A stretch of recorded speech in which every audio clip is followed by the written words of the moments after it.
Will the Seattle Seahawks take back the NFC West? Niners fans, look away. Seahawks fans, listen up. It's time for your 2023 season outlook. ATL Jacob.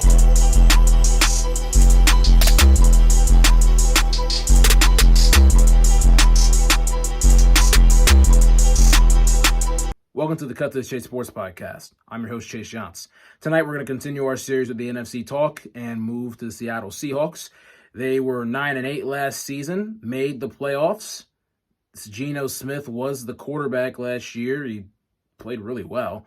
We'll get into that in just a moment. But Seattle started off 1-0 last year. They took down the Denver Broncos, who were led by former Super Bowl champion quarterback Russell Wilson. They beat them 17-16. That was a big win for the city of Seattle and honestly propelled them the rest of the way. They did start 2-3. Then they won 4 straight, got to 6-3. They were hot and cold the rest of the season, got to 9-8. Detroit beat Green Bay. Seattle won their Week 18 game, got them into the playoffs, and they got smacked by the 49ers. Looking at what they were coming off of in 2021 with a lot of injuries and a lot of shuffle and their entire division making the playoffs, this was a big success for Seattle. They were a young football team. They threw Geno Smith in at quarterback. And he did a very good job. And I'm very excited to see what they're able to do. And with some of the guys that they were able to acquire on defense, it's going to be a big help. Seattle does lose Al Woods, Shelby Harris, Quentin Jefferson, Poona Ford, but they do add on their defense Draymond Jones, who's one of the most underrated defensive linemen in the National Football League from that Denver Broncos defense who was so stellar last season. And then they get back Jarran Reed, who was in Seattle a couple years before, bounced around to the Chiefs and the Packers, and now he's back in the blue and green. And then they get one of the biggest ones over about 10 years. He was arguably one of the best linebackers in the National Football League. Goes to the division rival, comes back, Bobby Wagner. I mean, this is a huge jolt for this defense that struggled a bit last season overall in the playoffs, of course. But I mean, getting a veteran like Bobby Wagner back in that room and those hogs up front on the defensive line, it's going to be very big for Seattle and their keys to success this season. Geno Smith, yes, I said Geno Smith, led the NFL in completion percentage in 2022, basically 70%. 4,282 yards passing, 30 touchdowns, 11 interceptions, and 100.9 passer rating, among the best in the National Football League. He revitalized his career. He got a contract of 3 years, $105 million. Doesn't need to be the highest paid quarterback in the National Football League, but $35 million a year does sound pretty freaking good when you're talking about Geno Smith being in his mid-30s. Look down the line. Kenneth Walker, 228 rushing attempts, 1,050 yards, 9 touchdowns. He was a very, very good piece to this offense last year and just added a lot of diversity and just dynamics to what Seattle was able to do. DK Metcalf, Tyler Lockett, both had 80-plus catches, over 1,000 yards. DK had 6 touchdowns. Tyler Lockett had 9 touchdowns.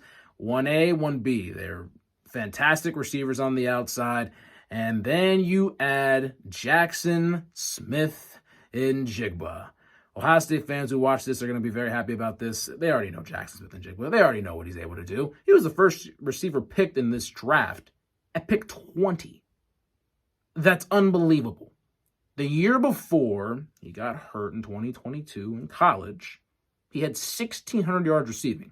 Nice from the 350-yard receiving game that he had in the Rose Bowl, but that was actually the last full game he played in. Think about that.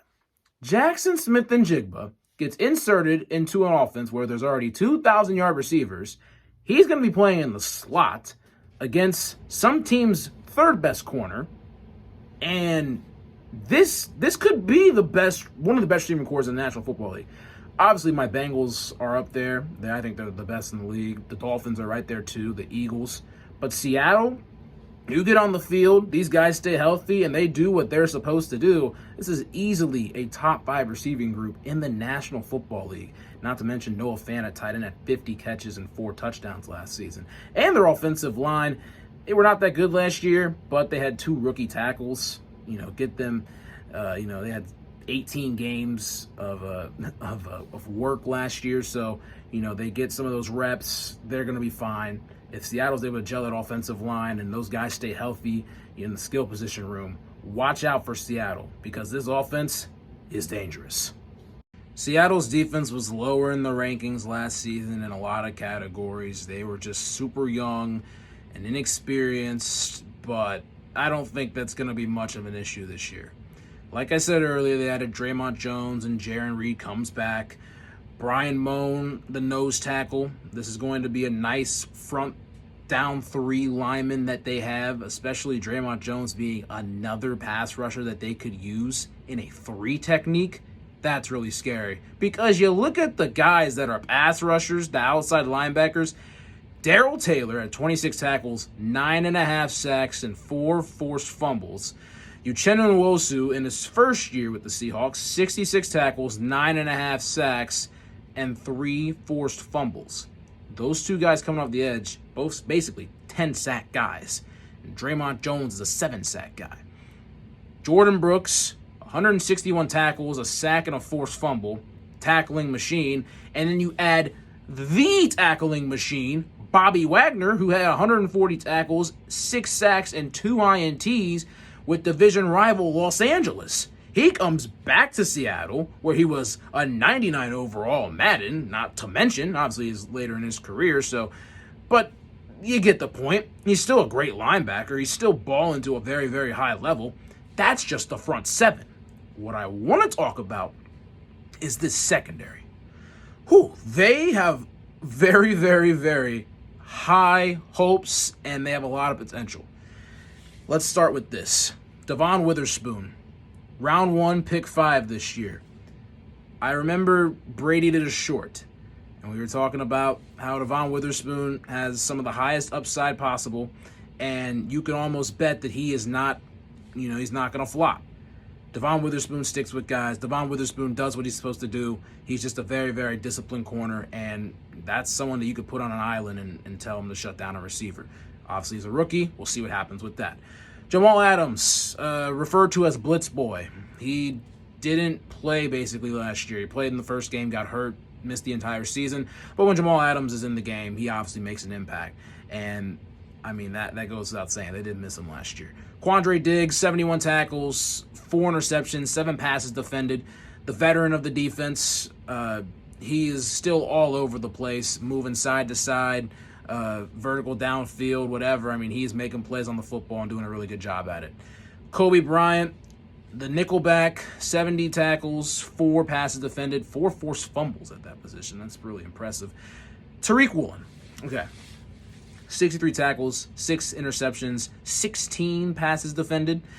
There's been a lot of talk about, Asante Samuel, talking about Tariq Woolen and talking about Sauce Gardner and, corners like that.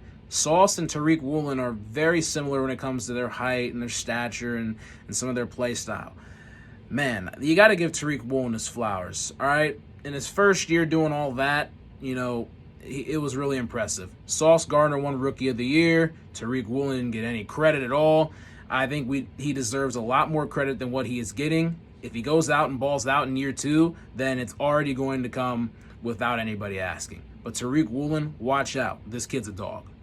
So looking at the Seahawks schedule, they have 3 primetime games this year. They play Week 4 Monday Night Football in New York against the Giants.